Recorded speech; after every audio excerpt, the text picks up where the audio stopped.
Hello प्यारे बच्चों, कैसे हैं आप? आई होप आप सभी बहुत अच्छे होंगे। तो आइए शुरू करते हैं हमारा नेक्स्ट चैप्टर बच्चों, जो कि है पार्ट 2 पौष्टिक भोजन यानी कि हेल्दी फूड। तो बच्चों हम यहाँ पढ़ने वाले हैं हेल्दी फूड के बारे में। ठीक है, तो आइए देखते हैं परिचय में क्या दिया हुआ है। हमें प्रतिदिन भोजन की आवश्यकता होती है। तो बच्चों हाँ तो हम सॉरी हम तो जानते ही हैं कि हमें एनर्जी की हर रोज जरूरत होती है, हर समय एनर्जी की जरूरत होती है। तो हमें ये कैसे मिलता है? हमें खाना खाने से मिलता है ना? तो बच्चों हमें प्रतिदिन भोजन की आवश्यकता तो होती ही है। यह ना केवल हमारी भूख शांत करता है, अपितु हमारे शरीर को अनेक प्रकार के पौष्टिक तत्व प्रदान कर शरीर को संतुलित रूप से कार्य करने की ऊर्जा देता है। तो बच्चों ये जो भोजन है, ये ना ही हमारी भूख शांत करता है, बल्कि और क्या करता है, हमारे शरीर को अनेक प्रकार के पौष्टिक तत्व प्रदान कर हमारे जो बॉडी है उसको अनेक प्रकार के पौष्टिक तत्व देता है और शरीर को संतुलित रूप से कार्य करने की ऊर्जा देता है। ठीक है, यानी कि एनर्जी देता है। तो बच्चों भोजन हमारे लिए बहुत ही आवश्यक है और उससे भी आवश्यक है कि भोजन जो है वो पौष्टिक होना चाहिए। ठीक है, तो भोजन हमारी महत्वपूर्ण आवश्यकताओं में से एक है। तो बच्चों जो भोजन है यानी कि खाना है, वो हमारी महत्वपूर्ण आवश्यकताओं में से एक है। सभी प्राणियों को वृद्धि करने व स्वस्थ रहने के लिए भोजन की आवश्यकता होती है। जितने भी बच्चों प्राणी होते हैं, जितने भी प्राणी यानी कि चाहे वो जानवर हो, चाहे वो छोटे-छोटे जीव-जंतु हो, चाहे वो इंसान हो, तो इन सभी को किसकी ज़रूरत होती है? वृद्धि करने के लिए यानी कि ग्रोथ के लिए और स्वस्थ रहने के लिए भोजन की आवश्यकता होती है। भोजन के बिना हम अधिक समय तक जीवित नहीं रह सकते। अगर स्टूडेंट्स हमारे पास खाना ना हो ना, तो हम अधिक समय तक जीवित भी नहीं रह सकते। भोजन हमें कार्य करने और खेलने के लिए ऊर्जा प्रदान करता है। तो बच्चों भोजन हमें क्या करता है? खेलने के लिए एनर्जी देता है और क्या कार्य करने के लिए एनर्जी देता है। ठीक है, अब पढ़ेंगे बच्चों भोजन के प्रकार यानी कि टाइप्स ऑफ फूड। ठीक है, तो शरीर की वृद्धि करने वाले भोज्य पदार्थ। तो बच्चों सबसे पहले हम पढ़ने वाले हैं बॉडी बिल्डिंग फूड्स, यानी कि ऐसा खाना खाकर जिससे हमें क्या होता है, शरीर की जिससे वृद्धि होती है यानी कि ग्रोथ होती है। तो बच्चों देखिए भोज्य पदार्थ जैसे कि पनीर, अंडा, मांस, चना, मटर, दाल आदि शरीर की वृद्धि करने वाले भोज्य पदार्थ हैं। तो बच्चों ये सारे क्या है? ये सारी चीजें खाने से क्या होता है? हमारे शरीर की वृद्धि होती है यानी कि ग्रोथ होती है। आप पनीर खाएंगे, अंडा, मांस, चना, मटर, दाल ये सब खाने से क्या होता है? शरीर की वृद्धि होती है, ग्रोथ होती है। क्योंकि ये सभी हमें प्रोटीन प्रदान करते हैं। क्या देते हैं? ये सब हमें प्रोटीन देते हैं और आप इन सब की फोटो भी देख सकते हैं, पनीर, अंडा, मांस और चना। Right students? अब देखिए ऊर्जा प्रदान करने वाले भोज्य पदार्थ। अब बच्चों ऐसा फूड जिसे खाने से एनर्जी मिलती है, ऊर्जा मिलती है, तो ऐसे पदार्थ कौन से हैं? तो बच्चों देखिए जैसे चावल, मक्खन, आलू, रोटी, चीनी, घी आदि ये सब भोज्य पदार्थ खाने से हमें ऊर्जा मिलती है, जिससे हमें काम करने और खेलने में सहायता मिलती है। तो बच्चों ये सब क्या है हमारे? ये सब पदार्थ क्या है? ये सब पदार्थ हमें एनर्जी देते हैं। ठीक है, जैसे कि हो गया चावल, मक्खन, आलू, रोटी। ठीक है, अब देखिए चावल, आलू, रोटी हमारे शरीर को कार्बोहाइड्रेट्स प्रदान करते हैं। तो बच्चों कार्बोहाइड्रेट्स कहाँ से मिलते हैं हमें? चावल, आलू और रोटी खाने से हमें कार्बोहाइड्रेट्स मिलते हैं। तेल, घी, बादाम में वसा होती है। ठीक है, कार्बोहाइड्रेट्स और वसा हमें ऊर्जा प्रदान करते हैं। ठीक है बच्चों, अब देखिए यहाँ पर आता है रक्षा करने वाले भोज्य पदार्थ यानी कि प्रोटेक्टिव फूड्स। अच्छा प्रोटेक्टिव फूड्स क्या होते हैं बच्चों? तो ये प्रोटेक्टिव फूड्स हमें किससे प्रोटेक्ट करते हैं? तो देखिए हमें जितनी भी बीमारियां होती हैं बच्चों, उनसे हमें प्रोटेक्ट करने वाले फूड्स क्या होते हैं? प्रोटेक्टिव फूड्स होते हैं, जो कि हमें हमें बीमार होने पर या फिर रोग से ग्रसित होने पर खाने चाहिए। ठीक है, देखिए दूध, ताजे फल और सब्जियां शरीर की रक्षा करने वाले भोज्य पदार्थ हैं। ठीक है, ये हमें खनिज लवण और विटामिन प्रदान करते हैं।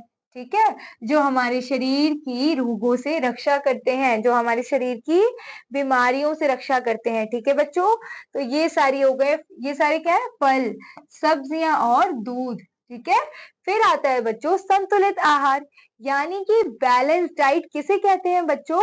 हम विभिन्न प्रकार के भोज्य पदार्थों को खाते हैं। हम अलग-अलग प्रकार के भोज्य पदार्थों को खाते हैं बच्चों, जिनमें कई प्रकार के पोषक तत्व होते हैं, है ना? किसी में विटामिन होता है, किसी में प्रोटीन, किसी में कार्बोहाइड्रेट तो किसी में खसा होता है।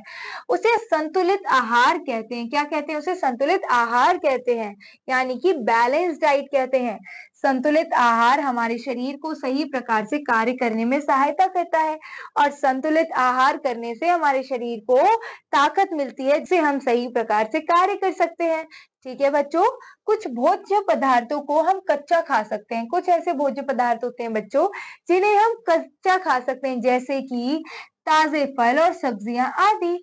तो जैसे कि बच्चों जो सब्जियां आप सलाद में खाते हैं वो कच्ची खाते हैं, राइट? तो वो पदार्थ हम कच्चे खा सकते हैं। कुछ भोज्य पदार्थों को हम पकाकर खाते हैं, लेकिन कुछ भोज्य पदार्थ ऐसे होते हैं बच्चों जिन्हें हम पकाकर खाते हैं, जैसे कि दाल को पकाना पड़ता है, चावल और सब्जियों को पकाना पड़ता है, ठीक है? और कुछ पदार्थों को हम केवल स्वाद के लिए खाते हैं और कुछ पदार्थ ऐसे होते हैं बच्चों जो कि हम स्वाद के लिए खाते हैं, है ना? लेकिन ये हमारे शरीर के लिए हानिकारक होते हैं, लेकिन हमें ज्यादा नहीं खाना चाहिए क्योंकि ये हानिकारक होते हैं और इसे क्या कहते हैं? गरिष्ठ भोजन कहते हैं। यदि आप बाहर के बर्गर, चिप्स, चाउमीन, पिज्जा और कोल्ड ड्रिंक्स आदि लेते हैं तो ये आपके शरीर के लिए हानिकारक होते हैं। देखिए, आप सोचते होंगे कि इससे पहले तो हमारे पेरेंट्स हमें खाने के लिए मना करते थे, लेकिन अब तो आपने बुक्स में भी पढ़ लिया कि ये गरिष्ठ भोजन होता है और ये खाने से आपके शरीर को हानि पहुंचती है। तो इसीलिए आपको burger, chips, chow mein, pizza, cold drinks या बाहर के पैकेट्स वगैरह में जो चिप्स होते हैं वो नहीं खाने चाहिए, ठीक है? या फिर कम से कम, बहुत कम 3 महीने में 1 बार, 4 महीने में 1 बार, ठीक है?